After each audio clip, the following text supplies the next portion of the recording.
Bismillahirrahmanirrahim. Assalamualaikum warahmatullahi ta'ala wabarakatuh. Alhamdulillah Rabbil Alamin. Wassalatu wassalamu ala ashrafil anbiya wal mursalin wa ala alihi wa sahbihi ajma'in. Alhamdulillah, we're talking about the role play and the behavioral activation and transformation for Pak Man. As I mentioned to you, we have the previous session in which we have gone through a number of counseling session with him, and the role play that I'm doing is the progression that he is going on. And today I'm going to talk about the situation. He is in his 10th session. This is a 10th session, and over that period he has developed quite some good responsive approach, and then we are now having a dialogue at his 10th session, slowly drawing in him towards removing his depression and having a good understanding of having a fruitful, peaceful life. Alright, and also if you notice in my previous video, I've tried to touch on the spiritual aspect. I talk about Islam and he rejected completely. So that's why you got to be very careful. You can always emphasize on his physical aspect in terms of exercise, diet, biking and so on is now. You can really emphasize on reducing his depression in terms of having multiple activities, reading and so on, and also his emotional contact with his old friends and so on. And then later on you can talk about spiritual. But since now I'm the last in the 10th session, all right, because our PI-CBT session will be between 15 to 20 sessions. We don't go beyond that because by then they should graduate. So it's already many weeks already. So now I'm just jumping. I'm straight away going to the 10th session, and then we're going to do the role play, and then inshallah you will have an understanding of how we're going to go about with it.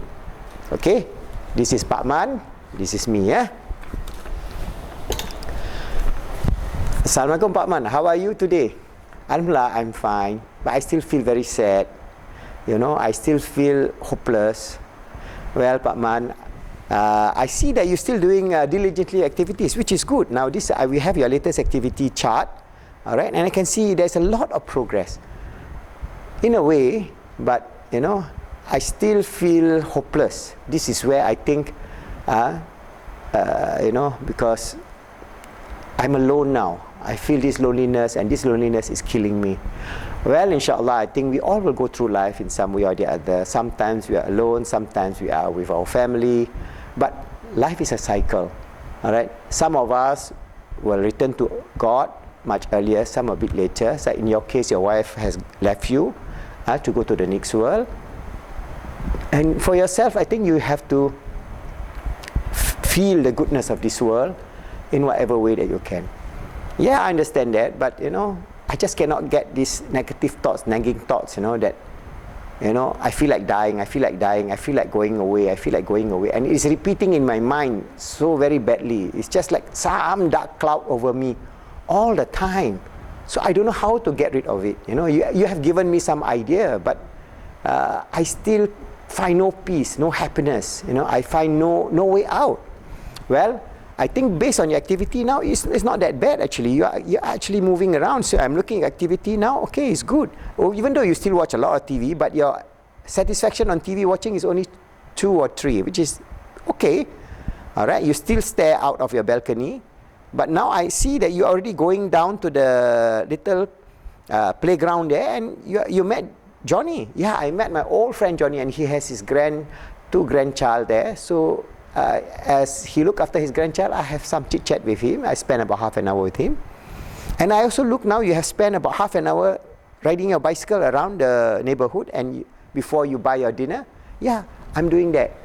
Okay, so it is okay. I sweat it out a little bit, so I feel good about it.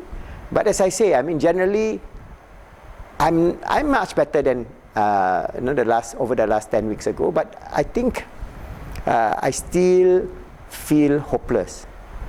Well, Pak Man, I think everybody will have sense of hopelessness from time to time. That is normal.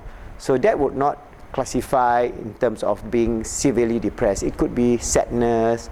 It could be something that we feel dissatisfied with our life. But I can see the progress in you. Okay, and also see here that you have contacted Pak Amir. Yeah, I've spoken to him and invited him for tea in the afternoon. So he came over. How is your meeting with him? Alhamdulillah, it's fine. I spent 2 hours with him. We talk about the good old days, about where we go around to our football team, going to the stadium, making a row, all the good old young man thing, and also a little part of life and so on. But I see Pak Amir is much more calmer than me. Even though he's 2 years older, but he is much calmer and much more happy. Do you know why he feels much more calmer and happy? I think he still has his family intact. He has his wife, his children, his grandchildren, and he's happily managing his life. And fortunately also he got a lot of pension. I have little pension, but he has a lot more. So he don't have the financial need whatsoever. But I can see he's much happier. Do you think that Pak Amir is doing some sort of practice of Islam in whatever way? Did he talk to you about religion? Yes. He also was like me, we are happy-go-lucky chap. We never bother about religion. We don't even bother. But lately I can see that he is saying that he is having a friend from the mosque, Pak Jamil, who's giving this Jamil is also a retired headmaster. He's a retired headmaster, and he is giving some help for my friend, Pak Amir, to learn basics of Islam. Well, you can see that. You see that there's one route that you can take, whether you want to do it or not, but it is up to you. But you can see that Pak Amir has gone through life, and now at 70 years old he's beginning to have some practice of Islam. Maybe he's not have the full practice of Islam, but in Islam you do something gradually. It's not something that's imposed on you. We don't say, okay, you pray 5 times a day, if not you don't. No, you take time, you just learn the Shahada or something like that. That sounds okay with me, but I don't think so I want to embark on it now, because I still want to find my way out in my own time. I think we understand that, Pak Man. That is the way it should be. You must take your time, relax, okay, do whatever activities that you want to do, and so on. And I see also in your activity, you have your daughter have contacted you. Yes, she contacted me. She called me 5 times. I refused to call, but finally I relent. My eldest daughter, she called from Penang. So we have a long talk, and she asked for forgiveness. She was crying. I also feel like crying. Well, you see, she loves you. You see, she doesn't feel, she loves you, and she feels that, she owes an obligation to you, and she also feels sad that you're all alone without your wife, So hopefully, you can keep contact with her. Yes, I keep contact with her now, okay? It's only one call, but fortunately, she said, okay, let's Skype, and so I Skype with her and my granddaughter. All right? How you feel when you Skype with your granddaughter? I feel good. My granddaughter is so happy calling me grandpa, and she wants to see me. You see that? You see, can make a little trip to Penang. You don't need to impose on them. You can stay in a little hotel. Just take a trip to just go traveling a little bit, and you don't need to spend a lot of money. You just take a simple bus. It's only 5 hours away by bus. You can just travel in a bus, then find a little hotel. You can book with Airbnb or book with Agora or whatever, and then stay in a hotel nearby their place, and then you can visit them for a couple of hours, and then you can bring them out outing. That sounds good. Maybe we can go to the bird park, and then I can bring my granddaughter and my daughter and her family just to spend 4 or 5 hours together. And then at other time I can go to the beach. I like to go to the sea to see all my good old days, which I was going around the country fishing. I like to see that place again. So this is good. Why not you call your first daughter, and then you try to make that arrangement. Don't impose on them. Don't say that you're staying with them, because maybe the economic situation may be that good, and they also do not want you to intrude. Their husband do not want you to intrude in their life. So in this way you build your relationship, and you can have communication by visiting them once in a while through traveling, and also by having some outings with them. That sounds good. I think I will try to do it. But I look at it, you have not contacted your second daughter and your son. Oh, my son, forget about him. He's a different case. He has no respect for me. I don't think so I want to call him now. Well, that's okay. If you feel that you're not ready for that, then you slowly develop some sort of relationship with your second daughter, because I'm sure she wants to contact you. I'll consider that. My daughter also told me the same thing. My eldest daughter say she also want to contact me, and she's been trying to call me a few times. Never mind, the next time when she call around, I would answer her call, and then we can have a talk. Okay, so that's good. You see, and I also see now you're reading a lot of magazine, and you put 7 for reading of magazine. that is good, you know. That means you are already slowly having more activity.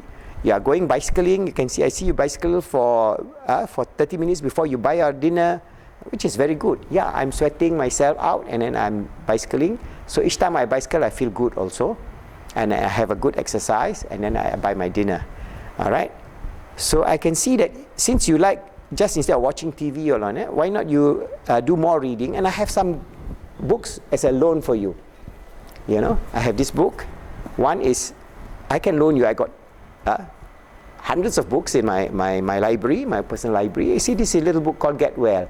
So you can read. It's all about all the nasiha, or how to keep yourself healthy, what are your diet, if you have any depression, what you want to do, and so on.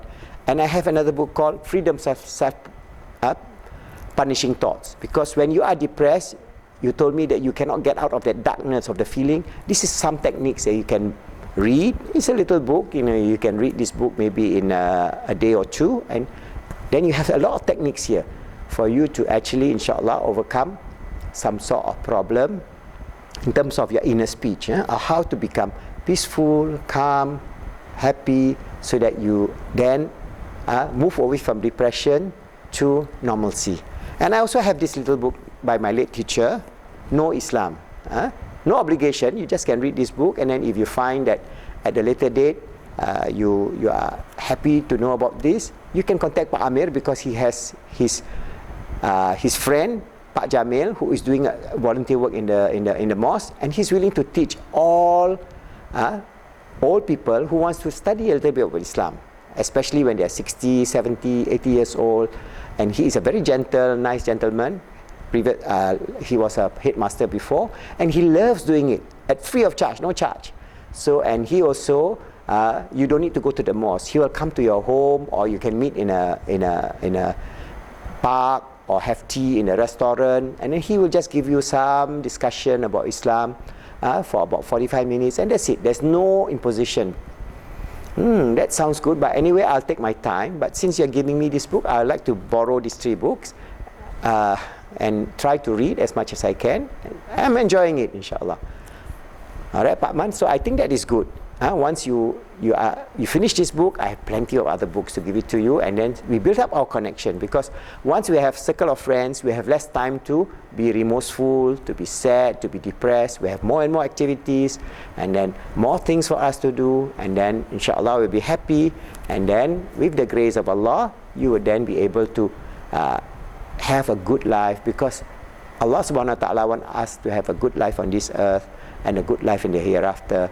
And we can journey this life through the path of peace, that is Islam. Alright, well, that's good anyway. I will consider about that. Since I have already known Pak Amir is already practicing.